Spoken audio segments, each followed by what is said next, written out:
What's up, boys? Welcome back to episode 4 of Create Your Dream Life. A lot happened today. It's been a great day. It's now 9 p.m. and this is the last thing I do before I go into my night routine. So let's get into it. A couple key points I want to cover today. Some things I learned on the golf course. I played 18 at Olivas and had a bit of a tough day. Not a very good one, and noticed some things with my attitude. My energy was low and my resilience and adaptability to hitting poor shots and trying to overcome the challenge that golf inevitably presents. That bar was a little lower for me today, and I'm correlating that with poor rest the last couple nights as I've been working overtime times 2 on content and my business and the vision of everything I'm doing. So interesting correlation there I want to dive deeper into. And then something I noticed about a correlation between golf and the gym. Just a theory I have here, but in the gym, when you're getting towards the end of your set, so let's say it's going to be a 12 rep set, the first 10 are like not that important, right? You may or may not know this, but this is like the science behind it, is that the majority of the muscle growth is going to come from those last couple reps that you have to really push out. That's what tears your muscles all the way down and breaks them. And then if you get sleep and replenish fuel in the form of calories and protein, it grows bigger than it was before. And now I think golf, I was going to say golf IQ is a muscle, but you get what I'm trying to say. I'm not sure what the right words are, but we're growing physical muscles in the gym with the last 2 reps. And I think in the golf world, when a round gets hard and it's not going your way, like you want it to get to that point. Only at that point are you going to start developing your golf muscle. That's what I'm trying to say. Like, I don't think that you're gaining that much when a round is just going perfect, right? Every fairway, every green, you're making putts, you're 3 under through 9, and you're just like cruising. It's obviously fun to do that. And in a tournament, of course, that's what we want. But when we're training and practicing and playing practice rounds, I think that you should flip your perspective rather than like hoping to just do great, and when things start to go south on you, being like upset and bummed that you hit a shot out of bounds or whatever the case is. Flip that perspective and be like, no, this is like the point I'm trying to get to. It's like I just did the 8 like easy reps on bench press, and now it's the end of the set. I need to finish the set and push through to fully break down the muscles so that I can get stronger for tomorrow. In golf, I think that means pushing through the point when your brain, like when your give a shit meter is kind of turning off. That kind of happened to me today, somewhere around hole 13, 14. I was kind of like, man, I already hit a couple shots OB, made a bunch of mistakes. It's been a long day already, bunch of meetings, and I was like, dude, kind of over it, And then I thought to myself, I was like, no, this is like the good part. Now your brain is starting to fight you and be like, I don't want to apply effort and attention to this anymore. I'm not getting anything out of it. I just want to quit. Obviously, in tournament golf, this is going to happen. We're going to be faced with extreme challenges, and you can't condition yourself to just quit when you're like tired or over it. That's when you push through. And especially in the training grounds, like who cares what you shoot? It's not about the number. It's just simply about completing the reps, get to the end of the round, continue applying yourself to each shot with maximum effort, committing to the process, and regardless of results, finishing the round and taking some solace in the fact, knowing that like, yeah, I just strengthened like my golf muscle. Tomorrow I will have more adaptability to struggle and challenge. So that was kind of something fun that popped in my head that pushed me through the end of the round, because I was almost walked off after 9. I was like hungry and just thought about going to eat, and I was like, nope, that's definitely not the right choice. You need to push through this. You're not always gonna want to be out here and be having a great time and be 3 under. So that was cool. That was the end of my day playing 18. Earlier in the day, I had a meeting at a country club with the general manager to discuss potentially becoming a member. And that's the same way that in my last video I told you guys, I just joined a pretty exciting, exclusive like inner circle group with pretty much like the number one inspiration to me right now, this YouTuber named Hamza, self-improvement YouTuber. And I jumped at the opportunity to get into this really small circle with him, and I had my first call with him today, which was awesome. Shout out Hamza if you're watching this, man. got on a Zoom call with him and some of the other boys in the group, and talked about a lot of cool stuff, right? Just, I don't want to share too much because it's a private group, but all things related to self-improvement, health, wellness, health, wealth, and relationships are the three primary pillars that we're diving into this week. And so going along with the reasoning behind that, I also believe it's, a necessary next step for me to have a home club somewhere that's got good, really good players at it that I can compete against frequently, like other professional golfers, and really good conditions, good greens, good short game area, and a challenging course. Those would be the, all the boxes I'm hoping to check, in a home club. And I think it would be the same with joining this group of the Hamza tribe, which is full of other super ambitious guys on self-improvement and on the same journey as me. When you proactively place yourself in a circle where the standards are really high, the good behaviors and actions and habits you want to take over time become automatic, because that's what everyone else is doing. And so you can kind of flip what sometimes can be a negative, like the need to be validated and the need to be liked and the comparison trap. Sometimes we demonize these things, but you can flip that by proactively placing yourself in an environment where the people are a few steps ahead of you and doing something you want to do. You see a future vision of yourself in these people. Go there, do whatever you got to do. In most cases, money is the currency we use in our current world to make these kind of transactions. Wow, that was like not a very eloquent way of putting it, but most cases money is how you're going to get access and proximity to higher up, more elite people or more skilled people at different things. Not always the case. If you can bring something of value to the table other than money, sometimes that's an option. But anyway, I'm trying to do it in all prongs of my life right now. And I think golf, now that I've decided in the last couple of weeks, I'm definitely making a push again this year. I'm definitely going to be playing golf. Just trying to figure out the logistics of how that's going to happen. Where am I going to play? Who's going to be on my team supporting me?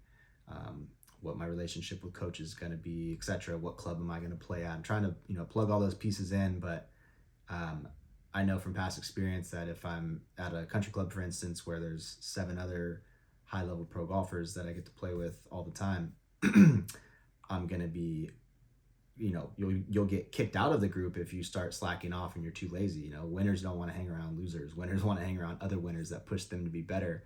So if you can level up and keep pace or even exceed pace with the guys that are winning, whether that's golf, whether that's self-improvement and business-related stuff like this Hamza group, or the third prong for me right now is fitness. And I think I've been sharing it a little bit in the last few videos that I'm signing up for a bodybuilding competition later in the summer. That's just another iteration of this same thought process where it's like, just keep putting yourself in a spot where it's mad uncomfortable, like these people you're around and talking to are way better than you on paper at whatever the thing is. But I've watched myself level up time and time again when I'm in these environments. And it's just that's where the fun of life is, right? Like putting yourself in a challenging position and then figuring it out and then looking back and be like, wow, I've come so far. Like I've grown and I've progressed. And then it's even more sweet when you can help other people do the same and get that satisfaction of helping someone overcome something or change their life that you specifically have experience with is indescribable. That's something that I wish for all of you to experience if you haven't already in the future, because it's almost better than doing it for yourself. And I'm not saying that to try to be like, oh, what a wholesome, nice guy. He's such a great guy.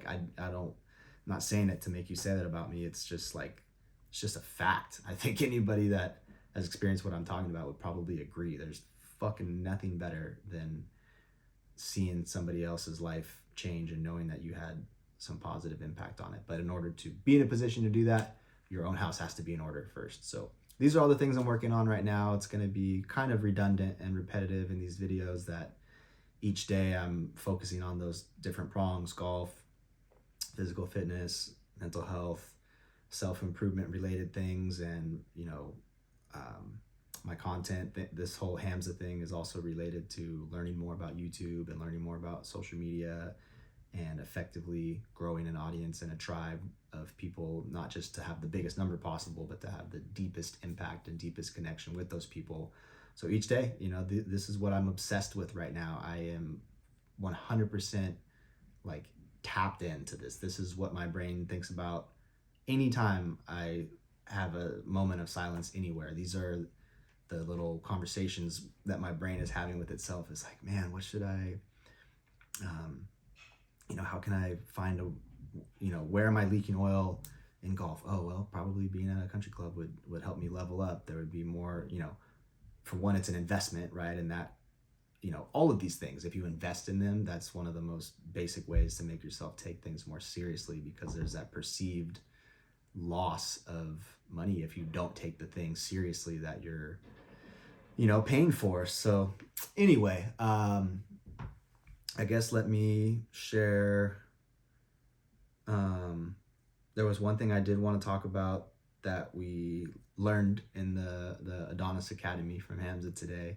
A lot of these videos are going to be me like kind of resharing or summarizing something that I learned today, either from a course or a video or a podcast or just my own experience. So for example, while I was playing golf today, that little idea I had about how golf is the same when it gets hard, that's like your last 2 reps in the gym of a set when you need to just push through it because that's where your muscles are going to get the most growth. That would fall in the category of like some personal experience I had today, and something that I think there could maybe be a learning lesson or a perspective shift for any of you golfers out there that get to that same point I described and hit the off switch and think like, yeah, I'm over it. There's nothing for me here anymore. I'm just tired and hitting bad shots and ingraining bad confidence in my brain.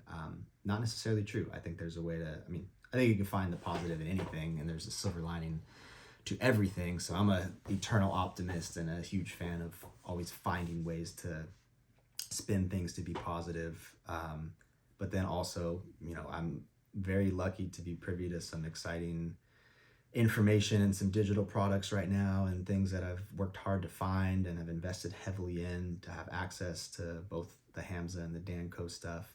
And so I'm definitely not gonna like give away these people courses or do anything that would be like unethical in terms of that, but I think it's certainly okay to summarize what I'm getting out of the stuff that we're talking about and we're learning. And so one thing today that we talked about was a small excerpt from an Alex Hormozy video. And for any of you who aren't familiar with Alex Hormozy, I would highly encourage you to search his YouTube channel, look him up. And he's probably got his own courses. I don't even know, to be honest, but even just on YouTube, he's got some great info. Very successful businessman, has accumulated a pretty high net wealth and is at least very materially successful, but also seems to have a great head on his shoulders and a good foundational understanding of the interplay between life and business and how to go about things. So I've definitely taken his advice on content before, and then today he was offering advice on humility and saying that humility's been getting kind of a bad rap in on social media lately. A lot of people have been saying humility is stupid and you shouldn't be, that's a dumb thing to place value on, because the definition was something along the lines of like viewing oneself as lesser than others. And he was like, yeah, I don't agree with that definition. To me, it's more of like, placing more attention on serving others than serving your own selfish needs, or something along those lines, being of more value to those around you or to those in a group, whatever. And what he was trying to get at was basically saying,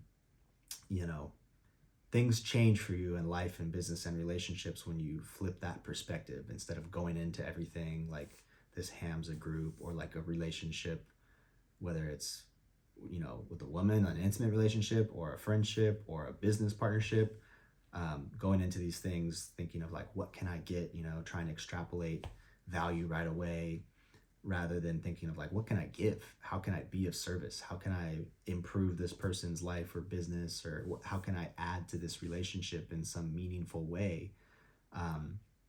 And he said that was when it all switched for him. That's when his whole life shifted was when he started approaching things that way rather than approaching them in like a posturing way and like trying to kind of be the man and, you know, establish his status in groups and stuff. He said that by serving others and pumping up their status, making them feel better, it came back to him in return just naturally, you know, through good karma. And by giving respect first, he got respect back. And I think that definitely it rings true from my experience as well. It's, you know, something I'm always working on. I think, you know, it's important to acknowledge the reality and like the dark, you know, the dark side that all of us have as humans too. Like everyone's self-serving and self-centered and selfish. We have to be. It's at the foundation. It's like a survivalistic need. If we don't take care of ourselves above all else, we might die. You know, we have to be watching out for ourselves. So this doesn't need to create like shame or guilt. The fact that like we all intrinsically have this feeling to like place our own needs first in a hierarchy, you know, of ourself and then our family and then our friends and then our community and then the globe, right? That's like typically how most people's pyramid scheme of that would work. But I think it's important to not demonize the dark side and actually embrace it and acknowledge like, yeah, you know what?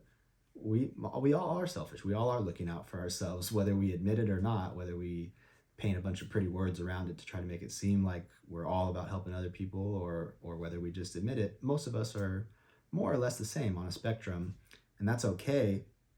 But you can embrace that and still try to, like, yes, I believe it's important to get yourself right first, but I also think that a big part of getting yourself right is in helping others. You don't have to like be 100 millionaire before you can reach a hand back and try to help someone, right?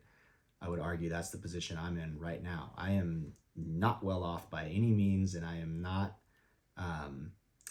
you know, I haven't filled my cup in every category yet. I'm not like in the best shape physically, in the best shape mentally, making the most money, doing the most things with the best social circle. You know, I'm not any of those things, but I still don't think it's too early to start making my business and life revolve around adding value. I mean, essentially, that's every social media post is that. This isn't for me. You know, I don't need to hear myself talk anymore. Like this right here, what I'm doing right now, talking to you bros. This is not for me. This is me trying to, because I already lived my day and I already took my notes on it. I'm sitting here trying to rack my brain and think like, okay, what did I learn from the people I talked to today? I had a meeting with my manager, I had a meeting at a country club, I had a Zoom call with Hamza, I played golf.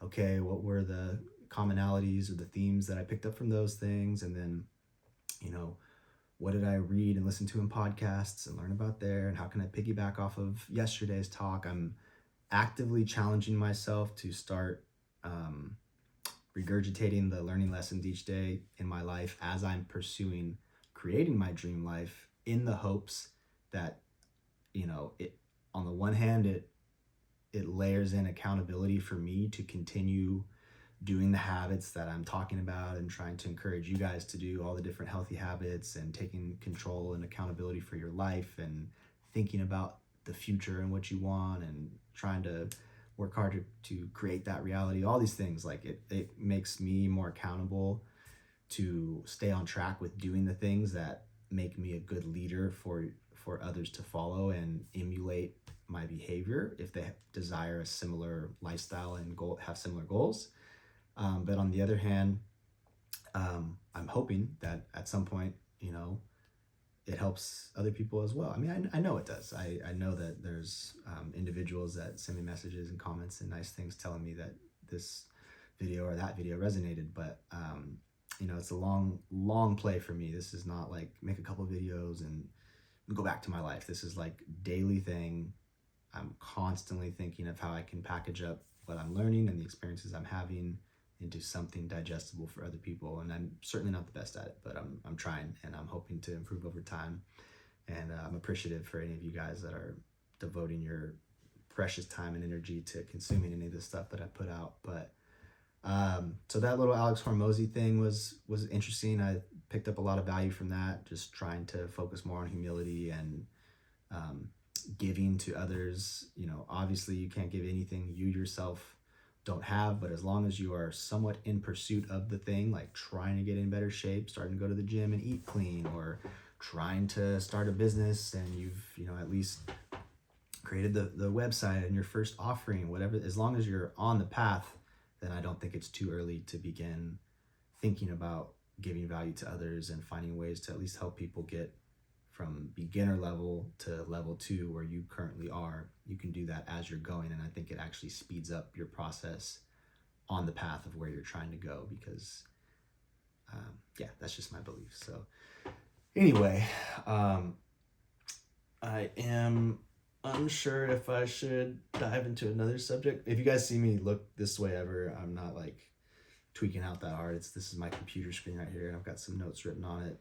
Trying to become a little more of a professional YouTuber instead of this amateur, like, just rant off the top of my dome every time. But let me know in the comments if you guys have ideas for specific videos I should make.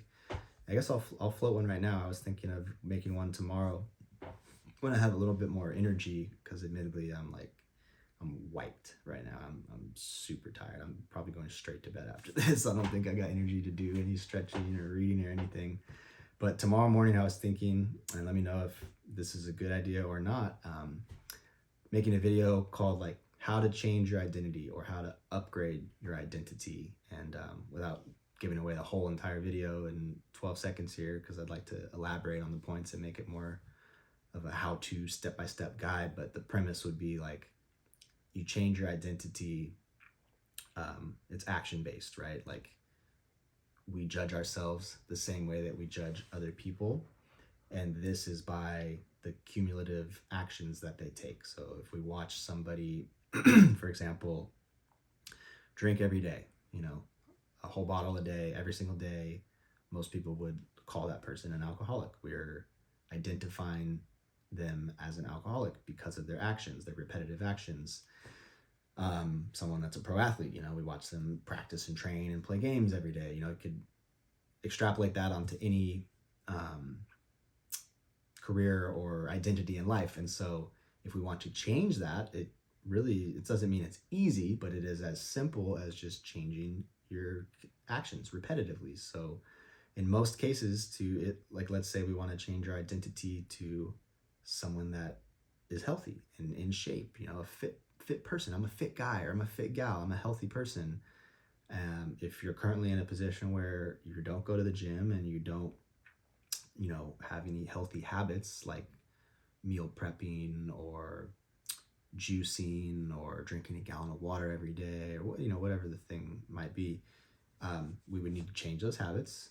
And it doesn't have to be like do it all at once, right? This is where I think a lot of people mess up, is they see the large gap between maybe they're 300 pounds right now and their goal weight's 150. And if they obsess over the gap between the point A that they're currently at and then the final boss, point Z that they want to get to, they may lose the motivation to even start, because it's like, this is going to take so long. But if you just put one foot in front of the other, as corny and cliche as that sounds, you got to convince yourself first that you're somebody that goes to the gym. You're changing your identity to the type of person that goes to the gym every day. And so at first that starts with like, go to the gym for 5 minutes, dude. Like, literally go in there, do 10 push-ups, get out. I know this sounds ridiculous and you're not going to like gain any muscle from doing those 10 push-ups, but it's not about the immediate result, because anyone that's trained consistently before knows that you don't get an immediate result from the gym. It takes a long time. So you weren't going to get an immediate result anyway. Whether you did 10 push-ups or 10,000 push-ups day one, nothing's going to change in your body. So the point is just to start consistently going and setting the bar so low at first. This is where you have to check your ego. It's almost like, yeah, but I'm better than that. Like I can go in and do an hour the first day. And it's like, no, humble yourself. Break yourself down to setting a goal that it should be laughable to you. Make it seem so like, oh, this is just so obviously easy. Like, of course I'm going to be able to do that. Good, bro. Do that then, because that's how you slowly but surely over days start to convince yourself like, yeah, I am someone that goes to the gym every day. Because what happens if we set the bar at 2-hour gym sessions every day and you're currently 300 pounds and don't have the habit of going to the gym? It's going to get really hard really quick. And on day 4 or day 14, depending on your willpower and energy or whatever the circumstances, family dynamics, you're going to quit at some point. And then that's going to lead to more shame and guilt that you just set this goal of changing your identity and becoming someone who goes to the gym every day, and then you failed only 2 weeks in. That's going to make it even harder to start the next time. So we don't want this. We want to make it an attainable, almost laughable goal at first, and just incrementally increase it each day. 10 push-ups day 1, 11 day 2, 12 day 3, 5 minutes in the gym day 1, 10 on day 2, 15 on day 3. Do this however you want, but you get the point I'm trying to make.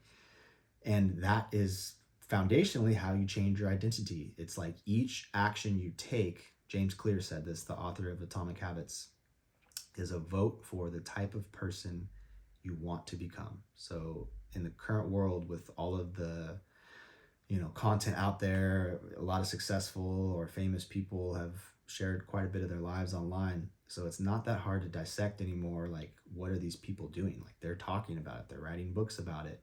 So to find, the basic actions of a successful person is pretty easy. You can do that research, and then to become more like that person, it's really, as again, not easy, but as simple as just repetitively doing the same actions as them.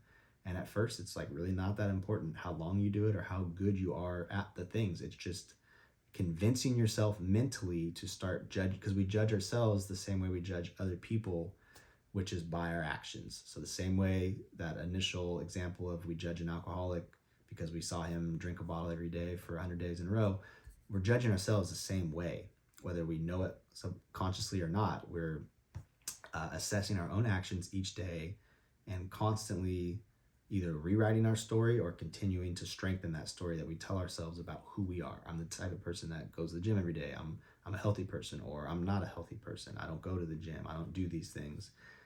It's like, it's all fluid. It could change whenever we want it to. It's just a matter of deciding, on day 1, like, okay, I'm going to make this change, and I'm going to start slowly but surely increasing the amount of time and energy I put into this thing, but I'm going to make damn sure that I do it every day. And I don't think this is like 21 days or whatever some people say. I think it takes a long time. I think it takes months and months and months, and it just strengthens over time. But you do eventually get to a point where your identity changes. And I think you could apply this to any area of life. So I could make a big video diving much deeper in that tomorrow, and maybe scripting it out and having a few more like bullet points. I know that all content seems to do better nowadays if you can, put a big text bullet point of step 1 and step 2 and step 3, which it's tougher for me for sure, since I seem to be such a stream of consciousness kind of like fluid talker, where it's related, right? I'm definitely not just like out in airy fairyland talking about stuff that makes no sense to anyone, but it's maybe not quite as easily digestible or as quickly digestible. So if any of that sounded interesting, go ahead and leave it in the comments, and maybe any suggestions that you had on how best to dissect a topic like that, I would be open to it. And yeah, if you guys are still here, I think I've been saying this on most videos, it would be cool if you put something in the comments letting me know you watched to the end. I'm trying to almost intentionally make these videos like kind of long and taking my time, and not trying to just like quickly rant and close my phone in 5 minutes and move on, because it's like, I'm doing a lot every day right now. My life's in like a really exciting place. It's taken me 5 or 6 years on this self-improvement journey of making progress, going backwards, going up, going left and right and sideways, and doing a 360. It's been this crazy, crazy, crazy process, always with a gut intuition and a North Star, knowing that I wanted to pursue, my dream life, the good life, total autonomy, and the time freedom, location freedom, to not have a boss, and to design my own days, and to work relentlessly towards self-mastery and self-actualization and all these categories that I'm always talking about, developing my mindfulness practice and developing my gratitude practice and becoming more religious, becoming healthier physically, improving my mental health, blah, blah, blah, blah, blah. I could go on and on and on, but I've known for my whole life for sure, but I've been actively pursuing for the last 5 or 6 years this dream life, this ideal life. And now I'm in a cool position where, I'm living it right now. I know I will look back and hopefully my life continually escalates to newer heights, but even where I'm at right now, I think I could look back in the future and be like, man, those were the good days, dude. Like you were 100% zoned in, pursuing your purpose, trying to improve yourself so you could take care of your friends and family and loved ones, and then trying to help your community and uplift a tribe with you. Like that was some good shit, man. You were on the right path, and you may not have been making as big a dent as some, the best in the world, but you were certainly making a dent, and yada yada yada. So anyway, I hope that video had something in it for some of you, and if not, no worries, I'll try again tomorrow. But leave a like if you liked this video, please. Leave a comment with any kind of suggestions or feedback. It's all welcome.